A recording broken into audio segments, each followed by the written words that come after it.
ওর সঙ্গে মাঝে মাঝে রোমান্টিক সিন করতে প্রবলেম হয়ে যায়। দুই বাংলার জনপ্রিয় অভিনেত্রী জয়া আহসান রোববারে এমন মন্তব্য করার পর থেকে কার কথা বলা হয়েছে তা নিয়ে ভক্তদের মনে তৈরি হয় গভীর কৌতূহল।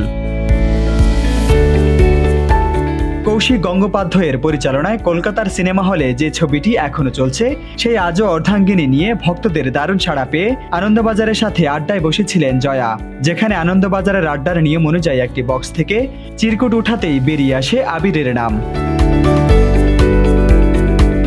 নামটা দেখে কিছুটা থমকে গিয়ে জয়া জানান যে আবির তার প্রিয় বন্ধু ও পছন্দের সহশিল্পী, যার সাথে অভিনয় করতে তিনি ভীষণ কমফোর্টেবল এবং তাদের বোঝাপড়াও দারুণ। বিসর্জন, বিজয়া ও পুতুল নাচের ইতিকথার মতো প্রশংসিত সিনেমায় একসাথে কাজ করার সুবাদে টলিউডে তাদের এই বন্ধুত্বের কথা সবার জানা। কলকাতায় একসঙ্গে একাধিক কাজ করার কারণে আবিরের সাথে তৈরি হওয়া এই স্বস্তির জায়গাটিকে জয়া তার কমফোর্ট জোন মনে করেন, যেখানে আবির একজন সমালোচনাহীন, নির্ঝঞ্ঝাট চমৎকার মানুষ হিসেবে পেশাগত জীবন ও সংসারে সুন্দর ভারসাম্য বজায় রেখে চলেন।